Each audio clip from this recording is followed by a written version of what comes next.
Welcome back to my EcoBuzz. I'm Jessica Gregory. We've been talking about riparian buffers recently, which are areas of native vegetation along waterways that help to improve water quality and ecosystem health. Any landowner with property adjacent to a stream or other waterway should consider installing a buffer, but this practice is especially important in agriculture, even when waterways aren't directly involved. Not only do they benefit the producer or grower, but they also positively impact nearby landowners. Curious to learn how this works? Come along with me to find out.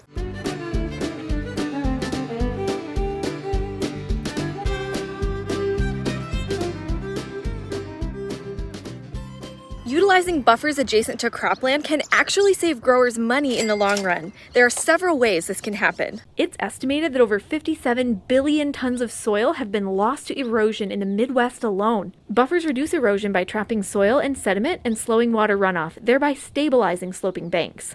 Buffers also provide valuable natural control over flooding by absorbing excess water runoff. This ultimately maintains productivity by preventing staggering loss of valuable farmland. Second, when combined with other conservation practices like no-till, farmers can improve the health and quality of their soil, which leads to greater agricultural productivity over time. Third, agricultural buffers can act as a windbreak, sheltering wildlife and livestock from harsh weather and further protecting the soil. And finally, buffers increase natural pollination services by providing habitat to native pollinators like bees, which are critical for the production of crops like fruit or soybeans. More pollinators equal better yields. But there are also several environmental impacts of buffers that directly affect growers and other nearby property owners. Buffers increase water quality by absorbing excess nutrients from fertilizers, pesticides, and livestock manure.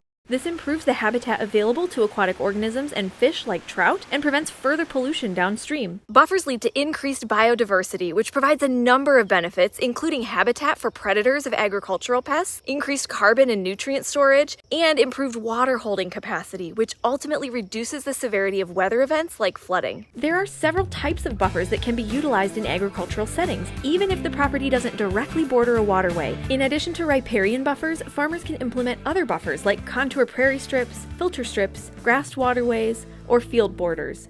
These can be installed along upland drainage ways, waterways, roadways, or alongside wetlands. Each of these helps to provide many, if not all, of the benefits mentioned previously. Installing buffers has both economic and environmental benefits, but like other agricultural practices, it does involve some upfront costs. The good news is that there are lots of resources available for growers looking to implement buffers on their property, including grant dollars and cost share programs. Farmers who are interested in taking advantage of such programs should contact their local U.S. Department of Agriculture or Conservation District office for more information. Thanks for joining me on this journey to learn about buffers. Until next time, happy naturing. This video was sponsored by a grant from the Michigan Department of Environment, Great Lakes, and Energy for watershed restoration and by the Rogue River Watershed Partners.